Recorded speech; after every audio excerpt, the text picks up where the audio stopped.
Is it going? What are we doing here, y'all?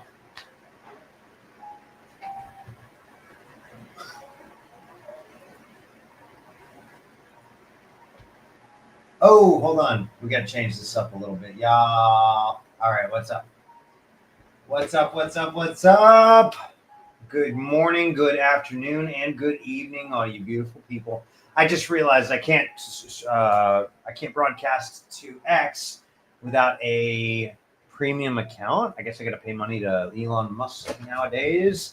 Not going to do that right now, but welcome, welcome, welcome. This is Ask an Arborist. This is our 38th live Q&A session with you guys, and really glad to be here with y'all. My name is Matt Latham. I am a board certified master arborist and registered consulting arborist. There are between 100 and 120 of us worldwide that have both of those credentials. So that's 2 out of the 3 top credentials in the industry. The other one is a good friend of mine I was just talking to. We were hoping to meet up today while he was in town hopping on a cruise with his beautiful bride, and they were down there, and they just had to book it. We couldn't meet up, but anyways, he's a CTSP, that's Certified Tree Care Safety Professional. That's number 3 out of the 3 top guys in the world. And so that's one of those. I don't do so much climbing anymore. Probably won't be going that route, but that is a wonderful, wonderful credential. So anyways, enough about me. Welcome and thank you for being here. And we were on this cool little group over here called Ask an Arborist. And we've set this up. We've been growing like weeds, you guys. Minimum 20 people a day joining this group. And just so glad to have all of you a part of this community. We've got some awesome people in here asking questions and wanting to know more about the trees they love and live around. And we've got some phenomenal arborists out there as well that have been actively participating in this group. So glad you're here. And we've got some great questions to go over today. Let me do this first, though. I got to share this in our Facebook group because right now it is just being pushed into our Ask an Arborist on Demand group. Now, this is indeed hosted by a fun little company I know called arboristondemand.com. If you haven't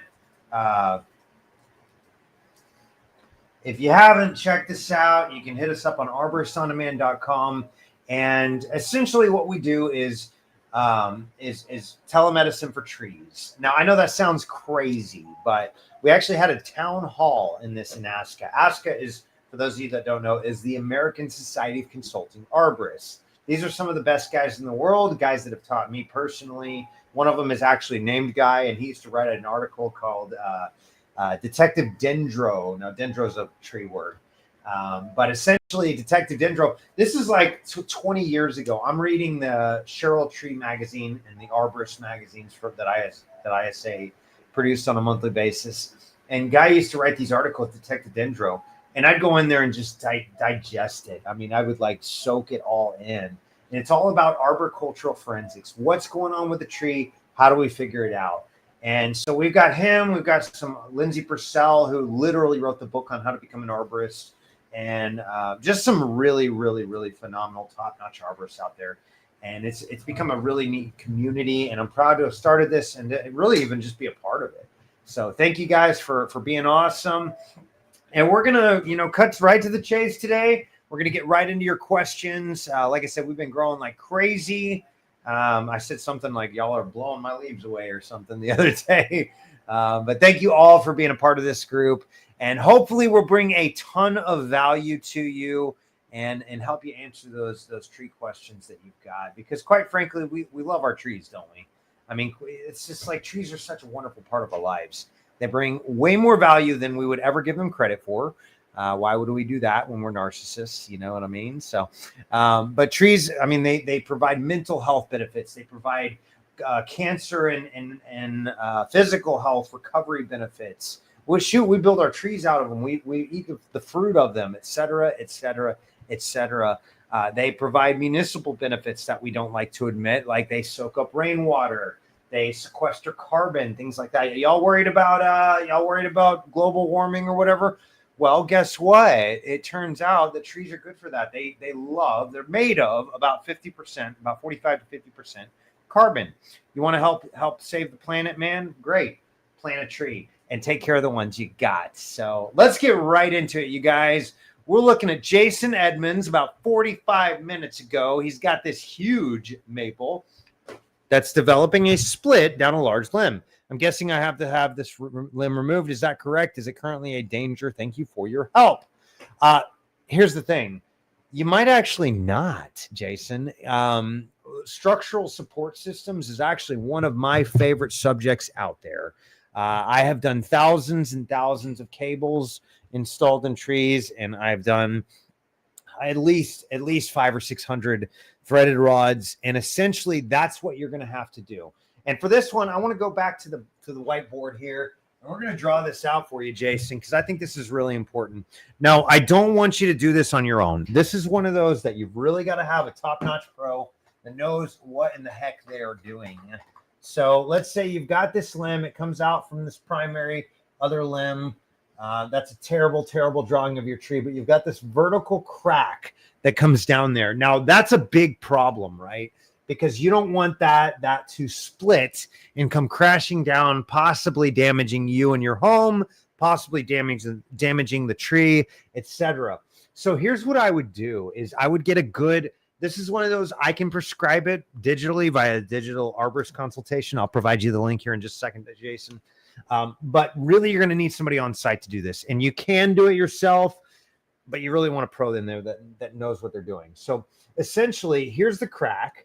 And you want to drill holes all the way through that crack about every foot or so, depending. And there's ANSI standards for this, by the way. That's why you really want a top-notch pro that knows what they're doing.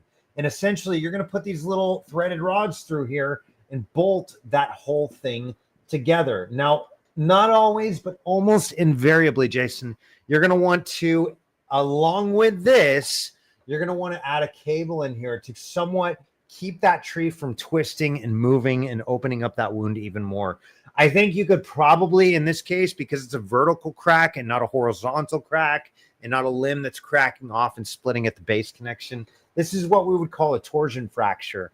And what's happening is that limb is twisting, and that's opening up that maple wood and causing problems. There may have been some other type of pest or pathogen or biological stressor or abiotic stressor that's causing that to get started. But realistically, you don't want that moving at all. You want to keep that isolated until the tree can seal itself. And it will over time. It may take 5, 10, 20 years. That does look like a pretty decent sized limb, maybe 12, 16 inches in diameter or more. And so you want to add those threaded rods. Let me grab one of my favorite books right here. There's actually specific standards. So this is something when you do hire somebody, you want to grill them on very well. And let me go ahead and pull it up for you. So this is the American National Standards Institute, ANSI A300 standards. These are for all things tree care operations. And here in, let's see if I can find it, structural support systems, plant and transplant management, lightning protection, supplemental support system standards. What is that? Section 7, it looks like, chapter 7.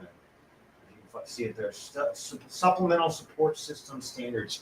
This is what you want to go by, because these are going to be the greatest minds in tree care over the past 20, 30 years have figured out how to do these things properly. And we have a ton of research on there for how to make sure that you are good. So let's go ahead and show you right here. So essentially what this is going to look like is you're going to have a rod here, probably right at or just below the base of it.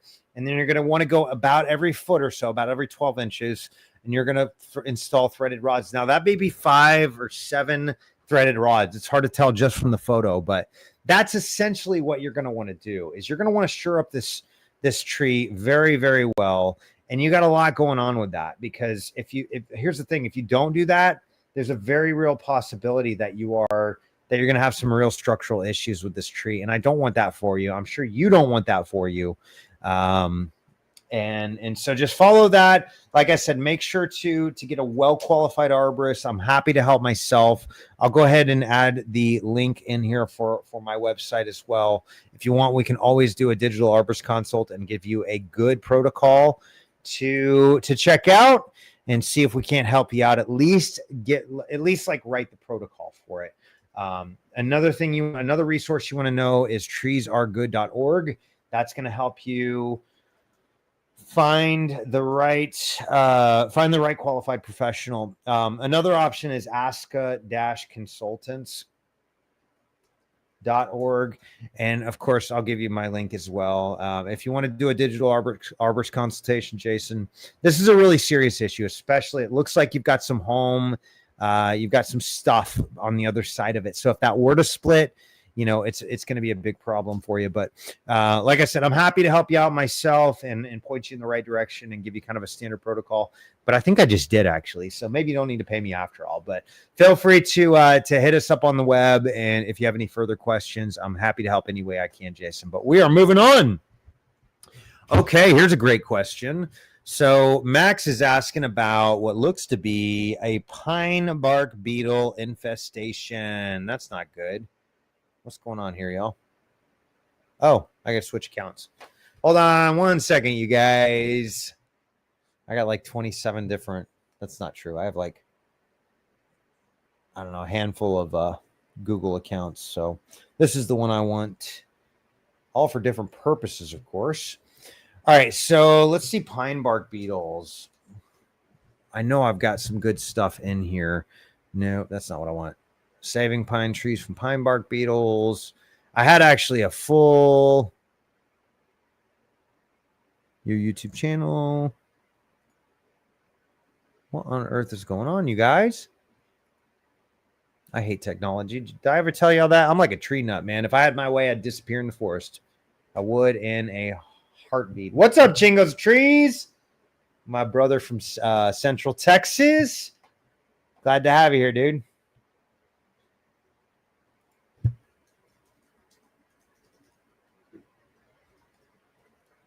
Oh, I gotta take the.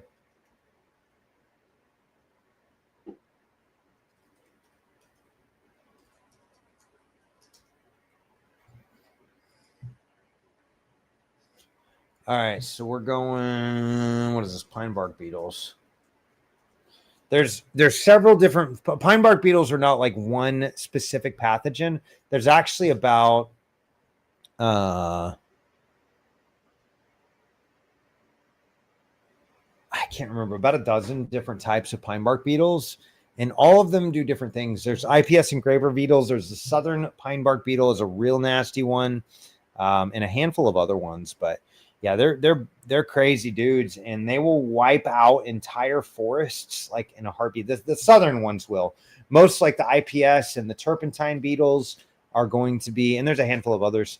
They're going to do damage, but they're mostly going to focus on weakened trees. Where are you at? Bark is falling off a tree unalives. It does look like some insect activity, question mark. I think you're right, Max. I think you got insect activity. All of this, by the way, what is going on? Why does it keep doing that? Lucas, do you know? Come on. This is ridiculous, you guys.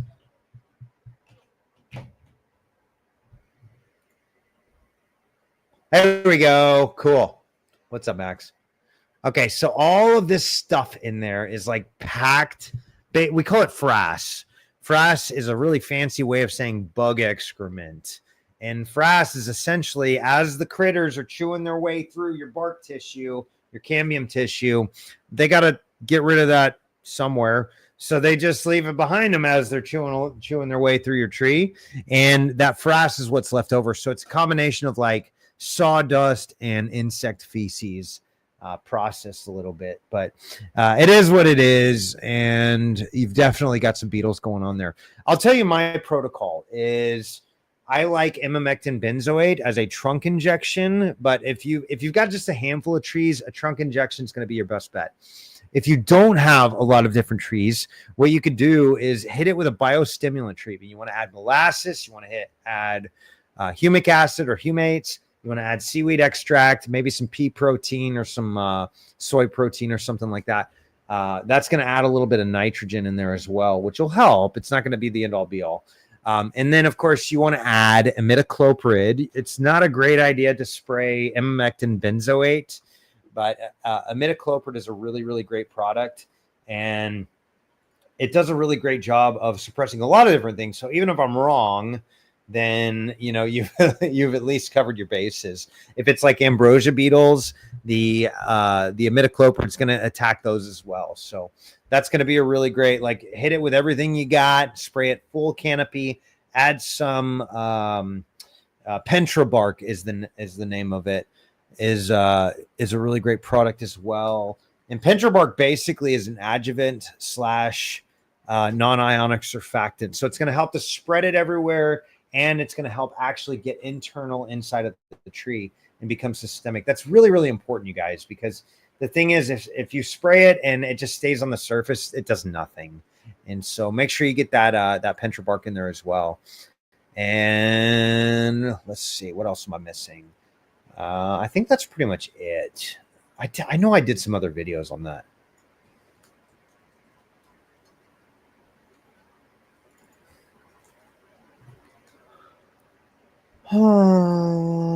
Yeah, I did like a full, like, I don't know, 5-minute or so full analysis on that. Maybe I'll come back to that and add it in here later.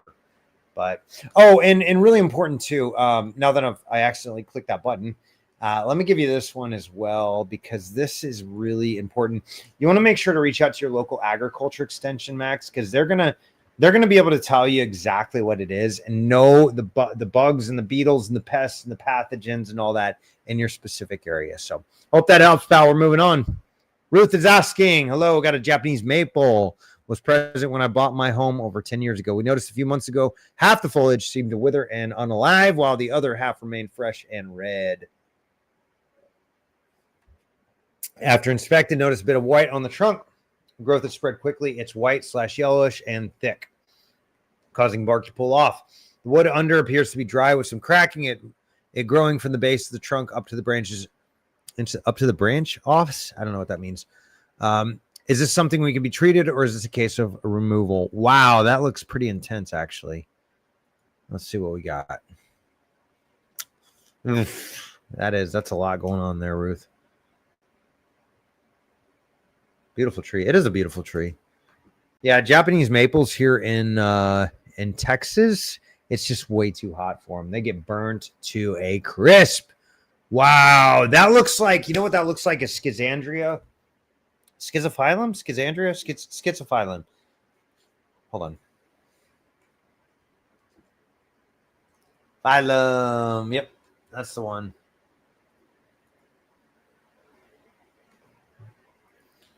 Oops. Mouse is everywhere today. Yeah, and that has, unfortunately, Ruth, that has unalived all that tissue underneath there. I'll be honest, that probably came from the nursery. Same thing, you want to make sure to get lab confirmation, but I'll be honest, it looks like the tree's a goner. I don't want you to spend a lot of money on that, because that's just not a great idea. If you do want to get lab confirmation, you can reach out to your local ag extension. Just find them on this list here and reach out to them.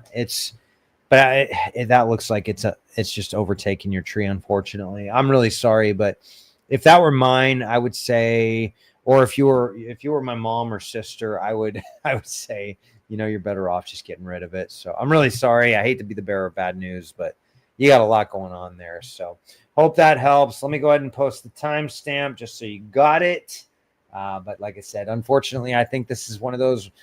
Not very often. Usually I'm pretty good at keeping them up in the air, but I think unfortunately on this one, you're better off getting rid of it, Ruth. Like I said, I'm very sorry to be the bearer of bad news, but I'd rather be honest with you than give you wishful thinking and then you hate me later because you wasted all this money. So hope that helps, and we are moving on. Just wondering when I should prune. Hunter's asking, wondering when I should prune this cross branch on my serviceberry tree. Serviceberry bush is more like it. I would go ahead, and it looks like probably winter is going to be the best time. Make sure to snip it right at the base here. Let me give you a website that'll help you. Trees are good. There we go. I can't type today, y'all. treesaregood.org. If you go here into treesaregood.org, you're going to find, Hunter, you're going to find a bunch of different resources for you. when the cicadas are sharp. It's true.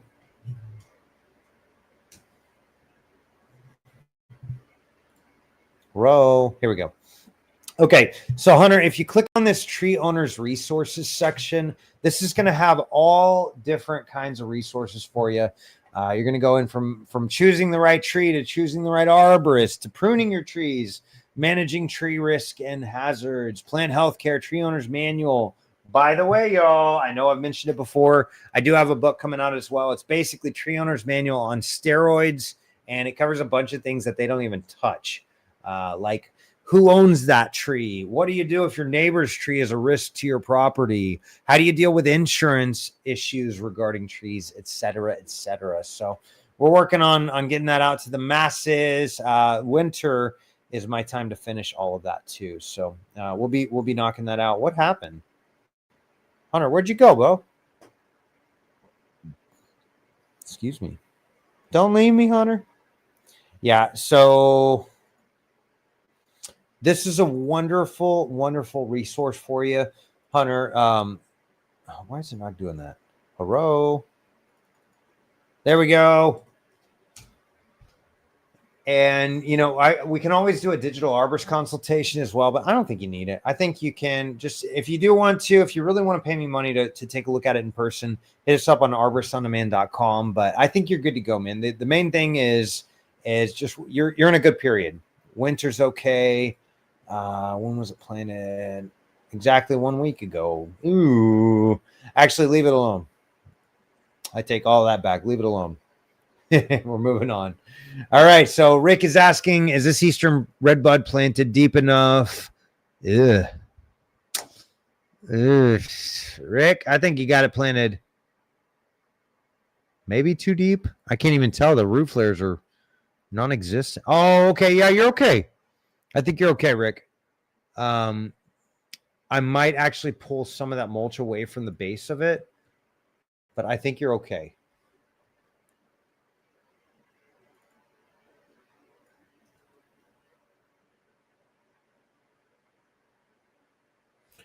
Yeah, it looks like a raft style bonsai. Since it's already growing like that, I'd eliminated competing branches and trunks, reduced it to a single dominant trunk. I'm just an amateur arborist. I've also grown many red buds. Let's see what other people are saying. I find that difficult to diagnose that one as well. I do think it's a good idea to do a single trunk versus many trunks, but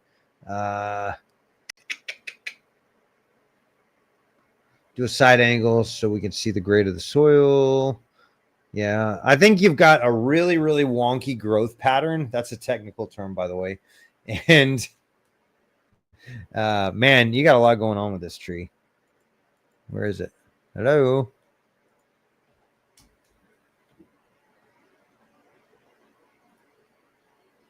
Yeah, I think you're actually okay where it's at because you're forming these roots. That's going to essentially be the tree's new root flare.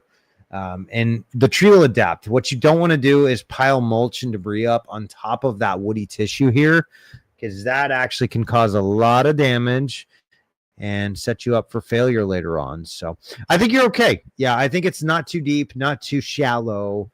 Just make sure to keep all that bark and debris off the trunk. That's going to be really important, man. So I hope that helps, Rick. We are moving on. How resilient is Eric's asking, how resilient is a black walnut when spiked? Not a lot of good ways to access this tree without spiking. A lift is out of the question and a ladder is dumb. I agree with the last statement. The first statement, not a lot of good ways to access this tree without spiking. I respectfully disagree. Where there is a will, there is usually a way. My name is not Will, it's Matt. But if you get creative, you can actually climb that tree. Guy, well put, man. I think that Guy Mayer, he's got it spot on. Is there are so many ways to access that tree without spiking and ruining it. I did see Kevin Masters. This is ridiculous. Walnut bark is thick, so you may not notice the injury as much, but it still injures the tree, no doubt about it. Here's one key thing that you can do to improve your process if you feel like you need to spike some hard to reach areas. No, I wouldn't say there's any excuse. I saw this the other day. Somebody was saying like, oh, they're in the pecan family. They all right. Yeah, learn to climb better. That is, believe it or not, pretty good solid advice. I'm not sure that using spikes is smarter than a ladder. Yeah, I agree. Learn single rope technique, shoot a line with a big shot, use a throw ball. And you know what you can also do? You can actually choke your rope around the limb. So, you know, what that looks like is you can take a rope. Let's see if I can find a shoelace or something. I got nothing. I got a power cord. Let me show you on this. So, for y'all that think I don't climb trees and haven't climbed trees professionally ever, there's actually, this is a wonderful, wonderful knot. This is called a running bowline, and it is one of my absolute favorite knots on this planet. So you make your bowline. Oops. Holy cow, I can't tie a knot, y'all.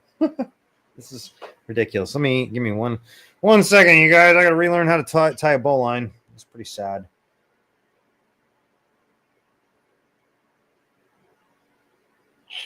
There we go. I got it now. Power line cordage is a little more difficult to climb than triggy. Okay, so you got your running bowline. You want to make sure you're able to retrieve this.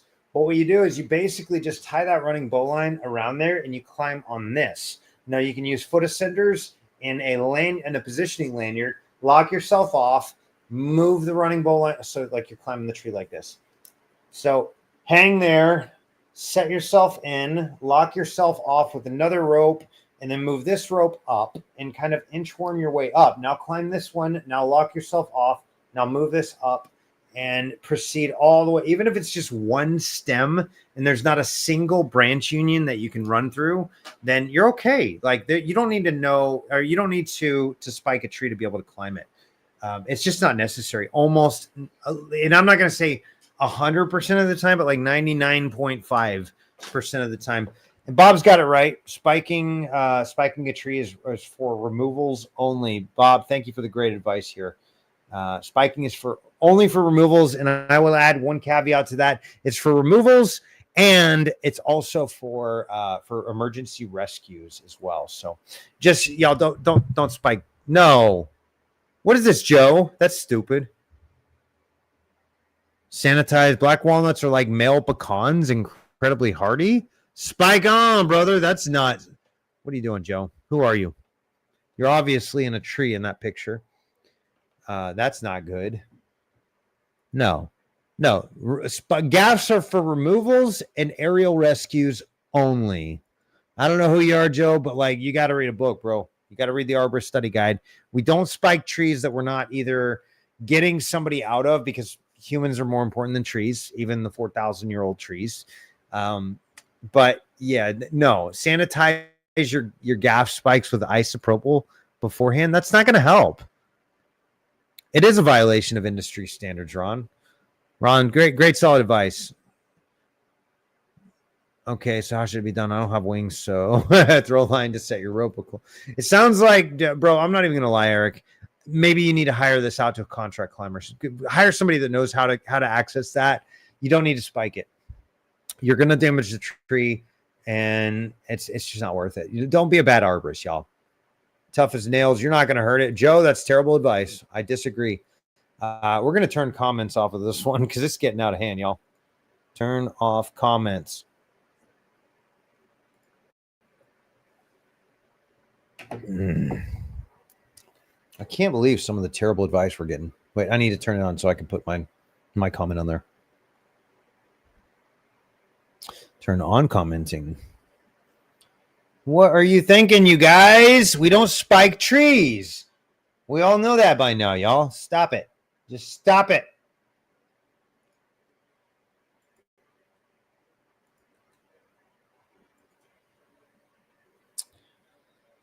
It's a 25-minute mark. Somewhere in there. Well, that's crazy. I can't believe y'all are still recommending gaffing trees. So, Eric, hit me up, dude. If you want some really solid advice, I'll show you in person, man. I can't be there, but I can show you like individually. We can get on a Zoom chat. I want to make you a better climber, so hit me up, dude. Moving on. Will this eventually straighten out? You know, I'm not a predictor of futures, so I don't know. Where'd it go? I hate when it does this. Will this eventually? It will if you straighten it. Consider tying some bamboo to the trunk. That's how they do it at the nurseries. Great advice. Its habit doesn't necessarily grow straight up.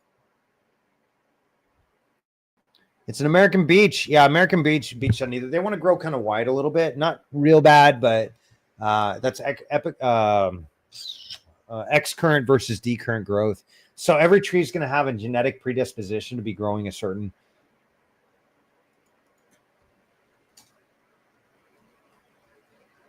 What's up, Sprout?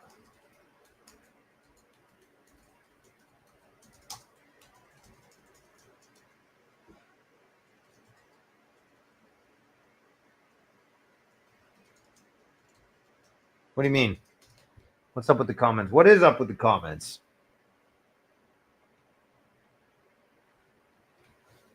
What is up with the comments, Sprout? What's going on with that? Are you talking about for that individual post? I missed you on here when we got started. Looks like you just showed up.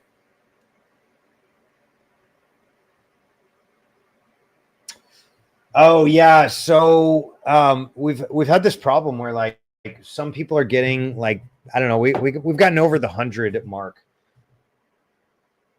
and so my wife and I have been kind of turning off comments on some of these. Once we've answered them, the rule is then it's answered, and so we're not going to allow. I don't know, man. Like honestly, I think Mark Zuckerberg is partially he's probably a Nephilim, specifically a reptilian. But I don't know. He does some weird things, and so like right now, when I am, hold on, absolutely not. I don't know. It says there's 49 comments on here. I'm gonna go ahead and turn the comments off, and that's that. So some of these just get out of hand. It gets, I guess, Facebook likes it a lot. So it pushes out there. I know that's self-defeating for me to turn it off because it's good for us to grow. But you know, we get some seriously terrible advice. And so we're just trying to keep it cool. I think honestly, I think guys got the right idea here. You don't need to anonymous, you don't need to straighten it. It's okay growing like that. But if you really want to, I think the only way to do that is consider tying some small bamboo to the trunk. Just stick it in the ground. That's what the nurseries do. Those bamboo sticks are not to hold it up in the air. That's to hold it growing straight. And so you can remove them once you get them to your house. You're actually far better off doing so. But anyways, hope that helps. We are moving on. What nutrient, soil treatment, or otherwise tips might assist the health of our orange tree? What's going on with it? We live in Metro Phoenix, Arizona. Thank you in advance. Cool. I highly recommend you add a heavy coating of either topsoil or compost entirely. Let me tell you my favorite product. So Arborist on demand, my Shopify. I don't think I have the citrus one on there, but a really great one, just a broad spectrum, good stuff. There's two of them really. One is this Maximum Blooms, does really well. It's going to give it everything it needs to grow and thrive. All right, here we are. And then one other one I'll give you is this one. Oh, you know what? Actually, I'm gonna take that back. I'm gonna say the Maximum Blooms and the Humates Plus. The reason being, in Phoenix, you're gonna have a really sandy soil, I believe, and that sand that sand can harbor a lot of salts. And so, hold on one second. Hey, I'm on my live stream, dude. Hey, I'm on my live stream. I gotta let you go. I'll call you back at like 4:35. Sorry, man. I got like 12 people on here. We'll see, bro. Bye.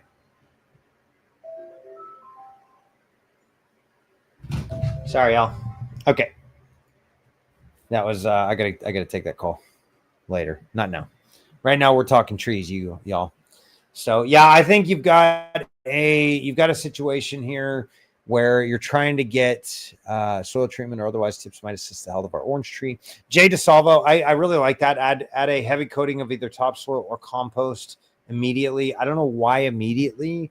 You probably got some time. What's your sad news, Sprout? Tell me, and I'll keep talking about this real quick. finish up on this one. But yeah, you've got those rocks there too. You want to make sure to get rid of the rocks at the base of the tree. I know you're in Phoenix. I know that's very normal, but that doesn't mean it's right or good. So make sure you get rid of those rocks on the base, on the top of the soil there. I agree with Jay in that sense. I'm not sure exactly why topsoil, but I think compost would go a long ways into helping that out. And so, yeah, just do that. Where were we? I have at the 30-minute mark, I think it was. Yeah, I'll be praying for Lucas too. He's going through some really hard stuff with his family and all that, and just be praying he gets back on his feet and everything's good. So I'm flying by the seat of my pants here, y'all. All right, Sprout, talk to me. What's going on with your sad news, man? I hope it's just a tree and not like something with your family or anything. Trees grow.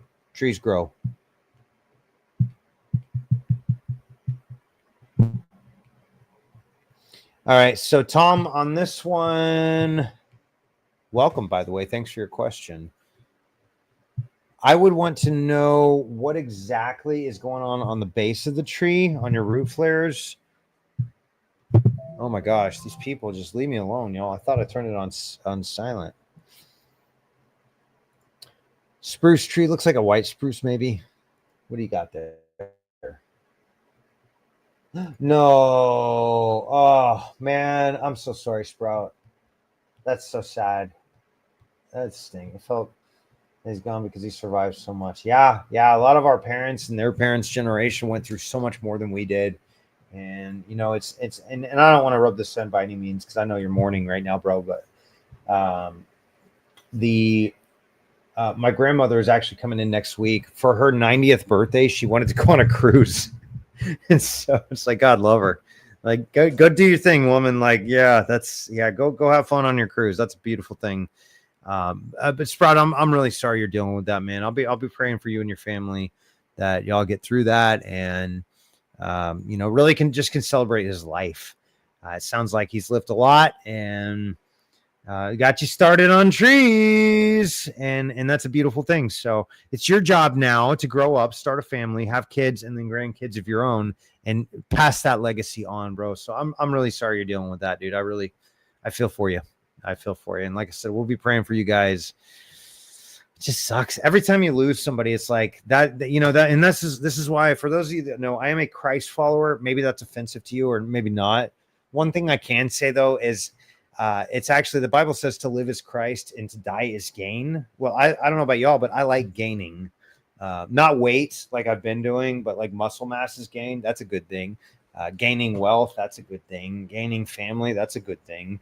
So it's like to live is Christ and to die is gain. Well, as a Christ follower, I look forward to the day that I die. That's not a scary thing for me, because that's the next life is going to be so much better than this life, and sin free and default and fault free. Yeah. I love that, dude. I'll plant a white oak in memory, and that's the right species too. Good. So he's a Christ follower too, man. I'm really glad to hear that. Yes, I know I'll see him when Jesus comes again, and that comforts me. And that's all that matters, because as Christians, and maybe this is a great witness, maybe I'm turning you away from this channel or whatever. I don't care either way, because I'm still, we preach Christ and Christ crucified. Because it's the gospel is the power of God unto salvation, and that's what we look forward to. Is we live in a dirty, fallen, broken world, and it's sad. We do it wrong. Actually, it's funny, because I'm a very conservative person. That doesn't mean I'm a MAGA. That doesn't mean I'm a Trump, always Trumper or whatever. He's a businessman, and that's fine. He's also a jerk, and so that don't call me a Christian nationalist. I'm a Christian. I'm a nationalist, but I'm not a Christian nationalist. I'm not a MAGA freak, whatever. I don't care how you feel about it, but I am a Christ follower. And if we want to get serious about it, I'm actually a monarchist. Jesus is King of Kings and Lord of Lords. And it gives me great hope. I've lost many people that were serious Christ followers, and same thing. God judges the heart. We just judge the outward character. But some people you just know. And, I look forward to seeing many, many, many, many people who are good people that I've known over the years in the next life. And it's a celebration of life. We just lost a friend of mine's dad recently, and it was this guy has had such a beautiful influence on my life. And I didn't know him very well, but I knew him enough to know. And every time I saw him, he inspired me. And so, Sprout, I'm really sorry, dude. We're praying for you. And sorry you're dealing with that, but white oak is the right species to plant. I think that's one that, if you do it right, set it up for failure or for success. Don't set it up for failure. Then, you'll get many, many, many decades of that. And you're still a punk kid. So you want that, don't plant a maple or something that might last 50 years. Don't plant a laurel oak, plant a white oak, plant a live oak, something like that that's going to last forever. And that won't last forever either. But bro, I'm really sorry you're dealing with that, man. That's got to be rough. So hope the best for you and your family, man. All right. Sorry, Tom. I'm getting distracted here. I think I posted the timestamp and then I went on my tangent about Jesus and all the important things of life. So let me go ahead. Oh yeah, white oak up there, man. I saw some white oak that were huge, and they seem like, anyways, they last forever. So I'm just gonna restate this. All right, so Tom, I'm not sure exactly what's going on. What you're gonna want to do is a couple things. You're gonna want to go to. Oh no. Hold on. Copy. Oh, shoot. I did it again. I clicked the wrong button. Yeah, Sprout. I was just up there and I saw some beautiful white oaks in the area, especially on the north side of Milwaukee. Ugh, gross. Here we go.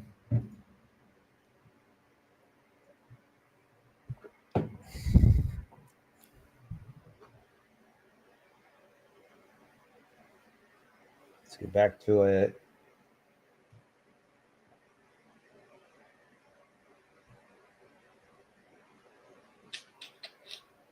Okay. Sorry, Tom. I got distracted here. You're going to want to reach out to your local agriculture extension. And where are you at? Maybe it'll tell me. Maybe it won't. New Jersey. I believe that's going to be Rutgers. Is kind of the central hub for New Jersey agriculture. The great thing about New Jersey is that's one of the 7 states in America that actually has their own regulations when it comes to tree care. So most of the guys you talk to are going to be well qualified. You want to make sure to look for a certified arborist, preferably somebody better, board certified master arborist. And we can always get on a digital arborist consult. Dang it. I just did that again. I clicked on the wrong button. I meant to hit that middle button that causes it to go. I'm tired, y'all. I haven't had a lot of sleep lately.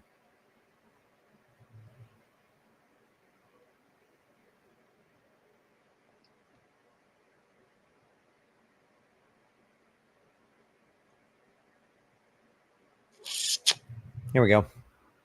Finally. So yeah, I'm happy to hop on a digital arborist consultation with you and see if we can really figure this out. I think the main thing is you got to diagnose it properly. In order to diagnose it properly, you need to have lab confirmation. If it is something like a rust or a blight of some sort of fungal or bacterial pathogen, you'll need to send samples off. The other thing, I don't know about spruce and mites. Can anybody tell me about spruce and mites, maybe?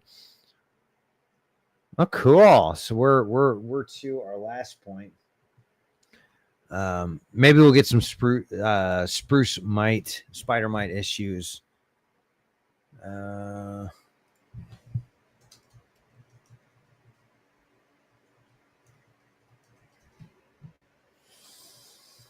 Yes, spruce spider mite. Oh, there you go. Yeah, that's what I thought there were. I thought that was pretty common. Okay, so this is a classic example of so little information, so many answers. We already answered it, but I'll go over it real quick. Basically, you've got new tissue growing in here. You had something unalive that portion of tree. It looks like maybe a red oak. Yeah, Franco Lazo. Y'all got a lot from one picture. Yeah, I agree. That's crazy. Roots cannot spread quickly. They develop this dry root. Also, this thick layer of not glass, hasn't helped either. You have to create a barrier or clear circle around the tree. Not sure this helps, but this tree will recover. Looks really bad. You and I don't know that. Yeah, here we go. Guy's on it. Guy, I know you and I had a little run in, but like I really respect the daylights out of you.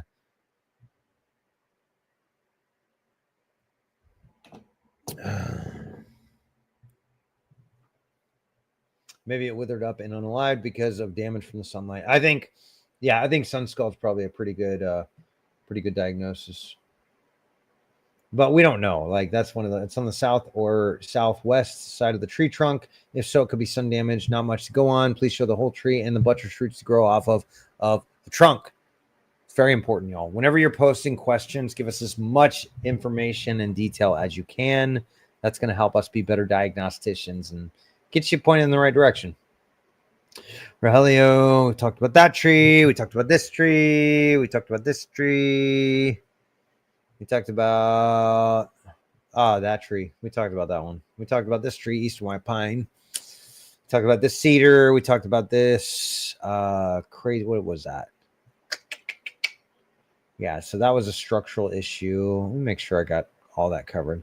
Look at that, you guys. We're reaching 1,100 people on these posts. It's really fun. Really fun. Y'all just y'all like family to me. Like, not as, or not exactly. So, hello, new to the group. What's up, Carol?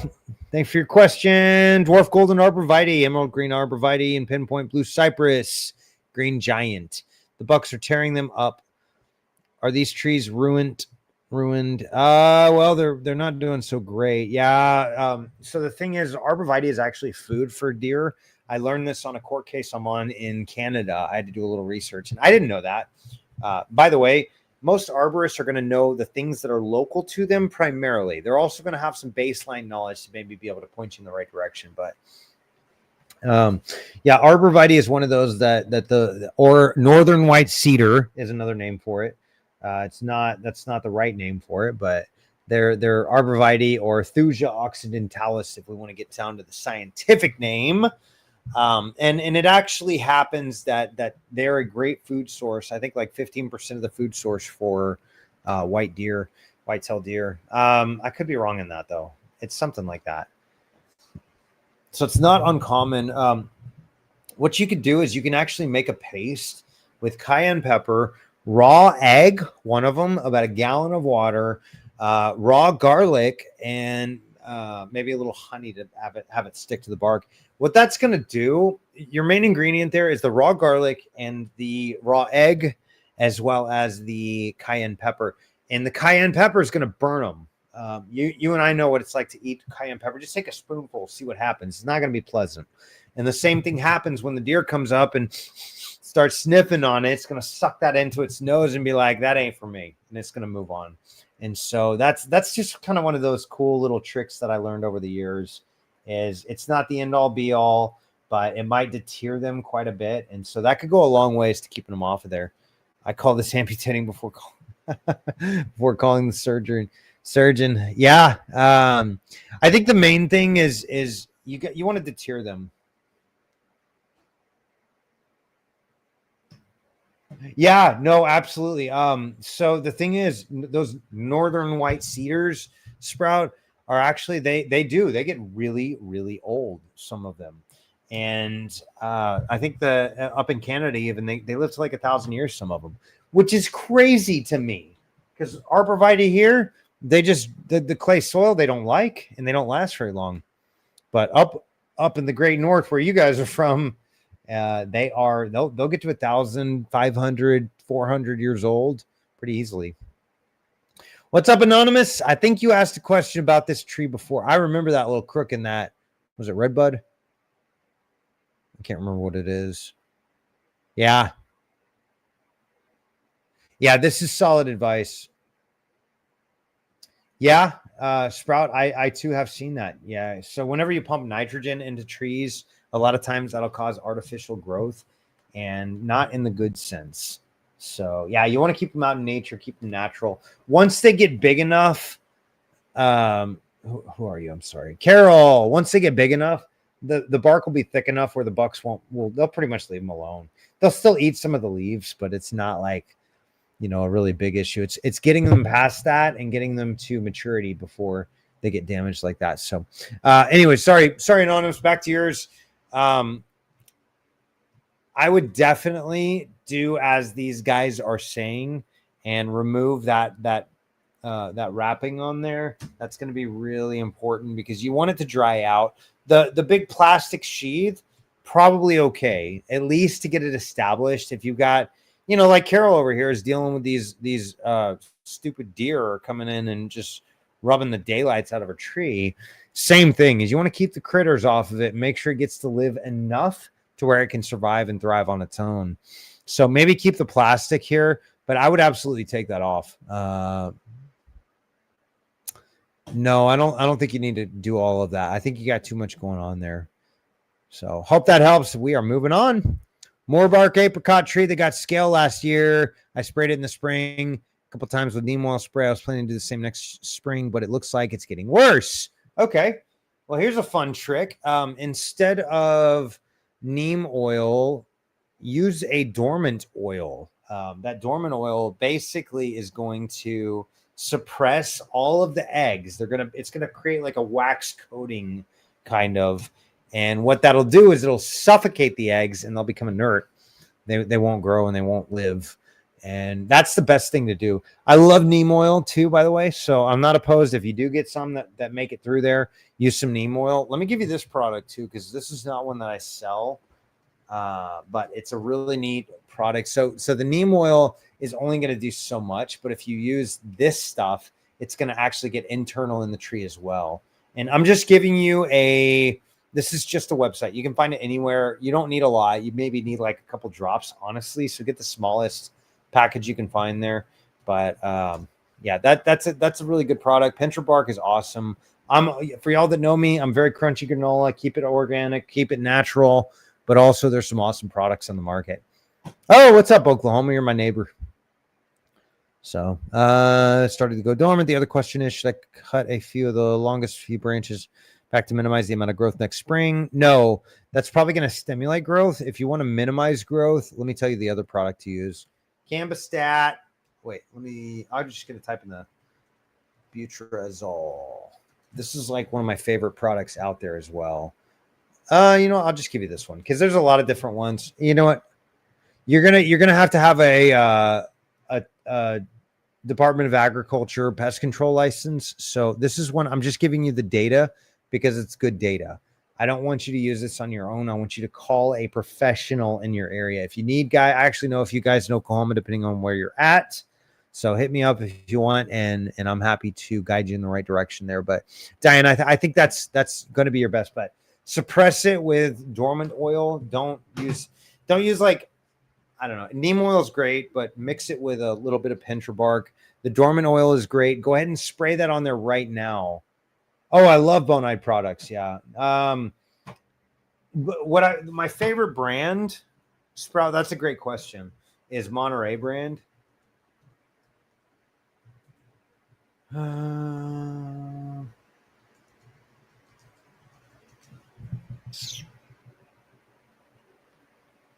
Monterey Lawn and Garden, that's what it is.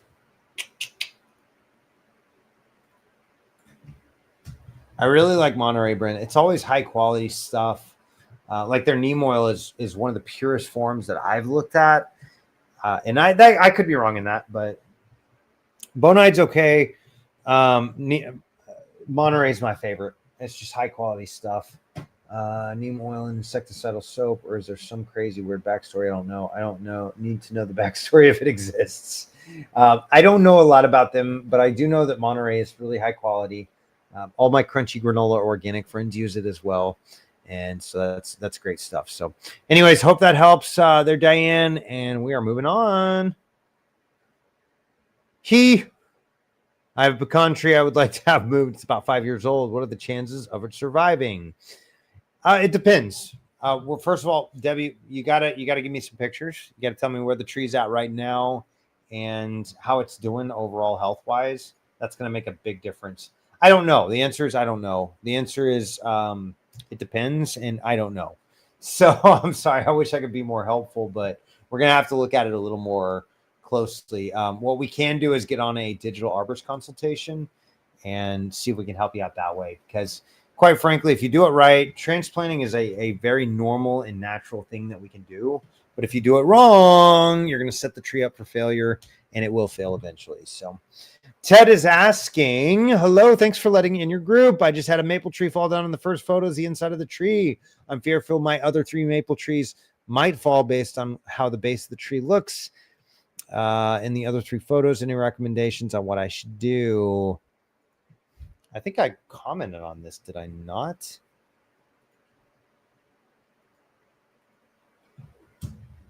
Maybe I forgot to hit the enter button. That's something I would do. I like type out the whole conversation and then I forgot to hit enter. Oh, what's up? Yes, I did. Okay, cool. Glad to have you, Ted. Thanks for joining. Here's a quick video you can use to test the tree, test to see how solid the trees are. So I listed here the detect dangerous decay video, and it's basically just use a rubber mallet and just sound the wood. That's what we call it when you tap on it and you listen, is we're sounding the wood. And what that does is it's not going to give you an actual map of the inside of the tree. We can actually do that in the industry, y'all. But what it will do is it'll give you a good general idea. Is the tree decayed? Is it not decayed? And what do I need to do? And how does that make a difference?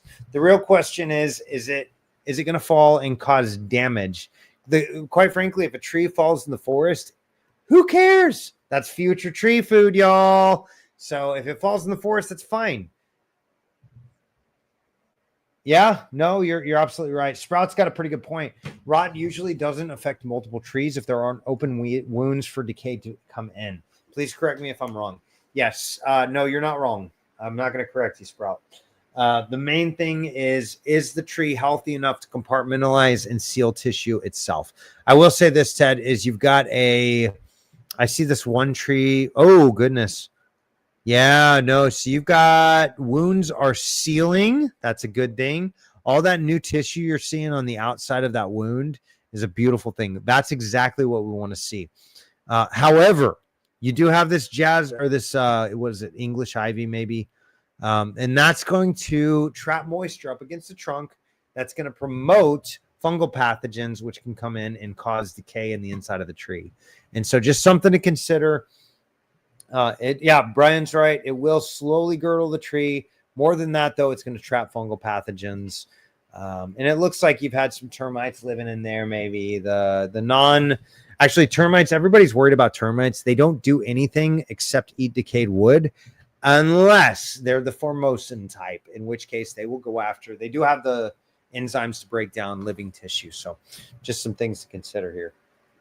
Hope that helps, Ted. And again, if you want to do a digital arborist consultation, I'm happy to hop on there and we'll figure out exactly what's going on with your tree and what to do about it. So hit me up on arboristonDemand.com. There's the link for you. And we're moving on. I hope that helps. There we go. Kasia. Cool name. I don't know any Kasias. Ooh. Okay. Haha.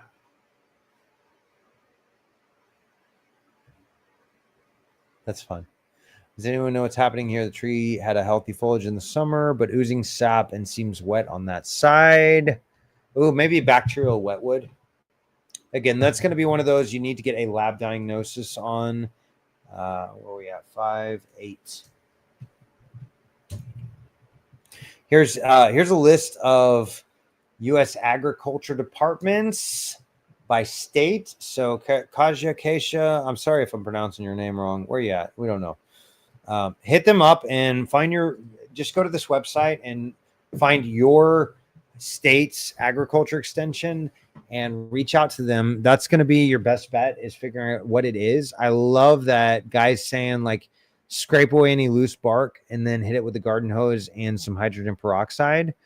30 years, never heard of using hydrogen peroxide on a tree. The concern is that there is a disease, an infection, a pathogen at play. It seems to make sense to disinfect the area. First, do no harm. If there's a better plan, I'm all ears. I like that. Yeah, hydrogen peroxide is a great source. Yeah. This is funny.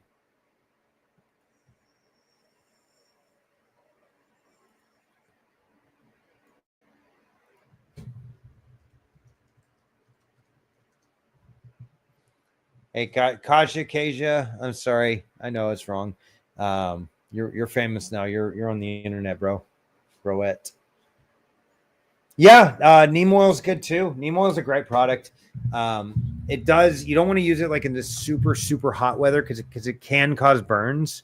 Because it's an oil, it can like kind of almost like a magnifying glass with the sunlight. It can magnify the sun exposure.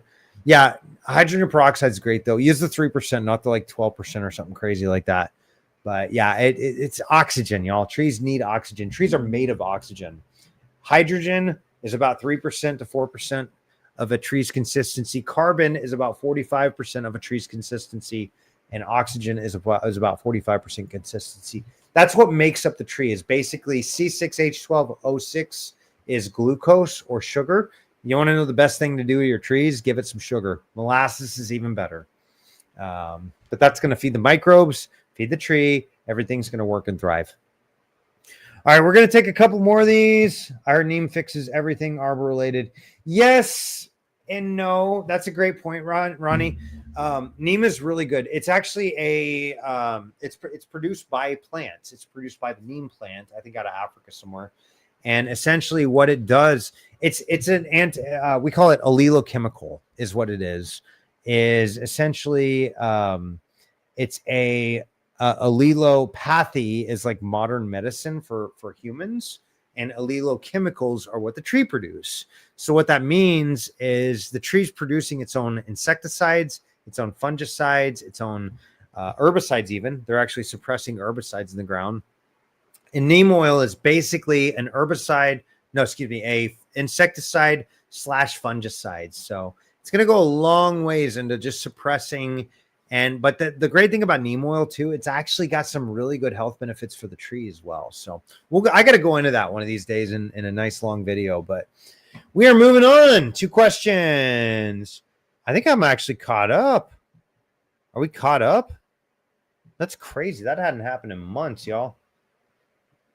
Let me get to Sprout's question, and then I think we're going to call it for the night, y'all.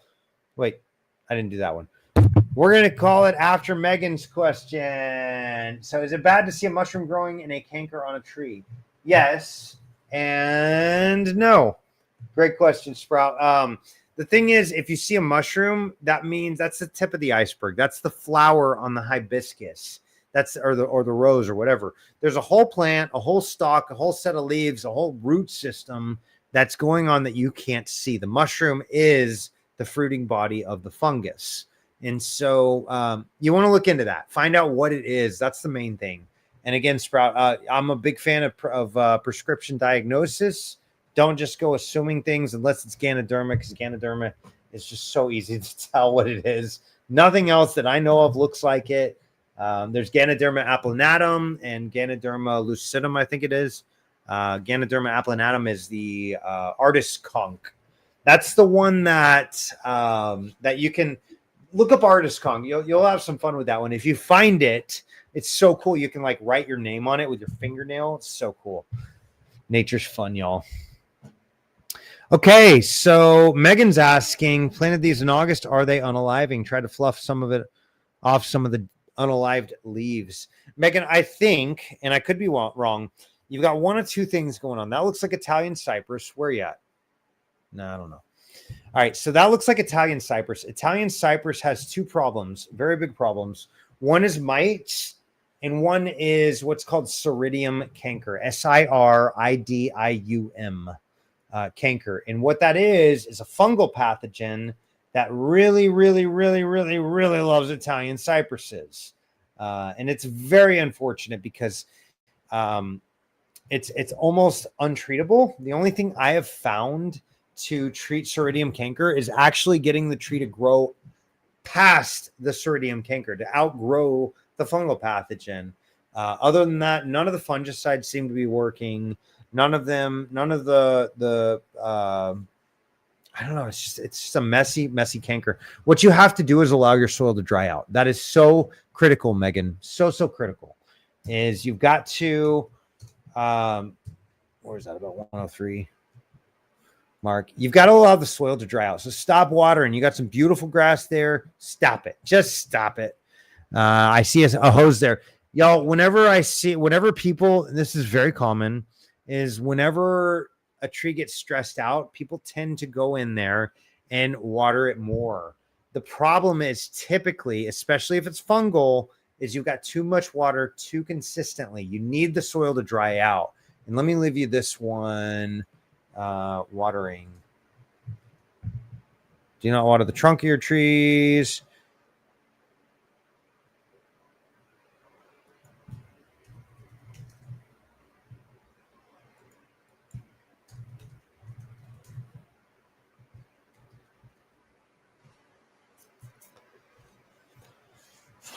Are you over watering your trees? Try this simple trick. So this is what you want to do, Megan. You want to do this. I call it the screwdriver test. I don't know if that's the technical term or not, but the main thing is you want to make sure before re-irrigating your trees that the soil has a chance to dry out. But here's the other thing is maybe, just maybe, you don't have a fungal problem. It could be mites. And if it is mites, here's what you want to do. You want to take a white sheet of, because again, prescription without diagnosis is malpractice.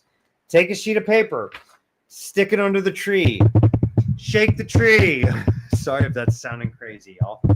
Shake the tree, and what you'll do is you'll have a lot of little critters, usually like tons of them, that land on that sheet of paper. You want to then, if you got a magnifying glass, great. If not, just use your eyeballs and they're kind of hard to see. If you see little critters with 8 legs, those are spider mites typically. They may be actually just spiders, in which case they're benign. They won't do damage. But oftentimes those spider mites are really problematic. And the number one thing, again, don't overwater. You want to make sure your tree gets plenty of oxygen. And the second thing is use some of that neem oil. Neem oil is great. And you can also use something like imamectin benzoate or abamectin.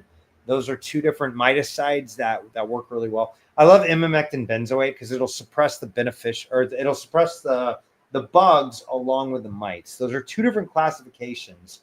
Mites are actually in the arachnid family, believe it or not. They're close relatives to spiders, but they happen to suck on leaves. And they love an Italian cypress. Y'all correct me if I'm wrong. If that's an arborvitae, I will eat my words.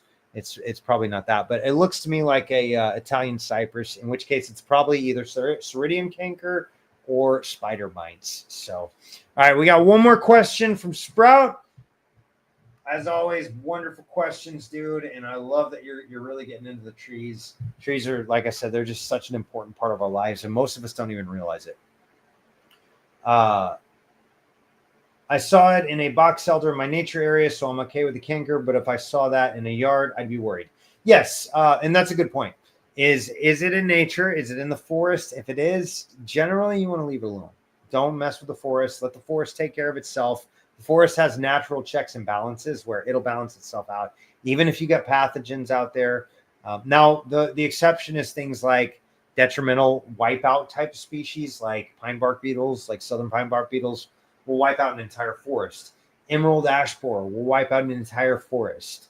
You and I know that, Sprout. I was driving up there in your Wisconsin, driving through the forest on, what was that, 41, I think, 43 or 41. I was driving north on, and I'm just watching like these acreage sections of trees that are just gone. These whole forests that are ash trees that are gone. And at that point, it's like, okay, save a couple of them, treat them, but there's not a whole lot you can do other than global economies don't work well for trees. Whenever you introduce a lot of different wood, you're bringing with that a lot of times pathogens and pests. And so global economies are great for finances and for getting cool stuff, but they're not great for trees. They're very, very bad. So anyways, y'all, thanks so much for being a part of this group again. Again, this is Ask an Arborist. It's funded by my company, Arborist On Demand, and we are a digital arborist consulting firm specializing in telemedicine for trees, but we do a lot of planning for developers. We work with a lot of tree care companies that they need an arborist on their staff, essentially, to get into some of the bigger contracts. We work with a lot of landscapers who frequently need our expertise. Me personally, I do a lot of expert witness and litigation work. So if you need help with your trees and want a closer look, hit us up over on the web at arboristondemand.com. I'll go ahead and post that link for the sign up. Where are you? We're always happy to help you no matter where you are. Like I said, we've done work all over the United States and really all over the world. We just got done with a litigation case in Boston, Massachusetts. We're working on another one in Canada. I've got one in Dublin, Ireland. So it doesn't matter. With modern technology, it just makes sense to do telemedicine. And again, thank you guys so much for being here. Keep posting those great questions. Hey, y'all, do me a favor for those of you that are watching right now. Go into YouTube and hit that like button. That really helps us out, push that out to the algorithms, and keep growing this channel. And of course, if you haven't yet, check out our Arborist On Demand YouTube channel. I'm posting great videos for you guys all the time, relevant information so you can learn more about the trees you love and live around. So again, just thank you guys so much for being a part of this group. And we'll be back at it live and in action next Tuesday. We'll see you guys. Bye now.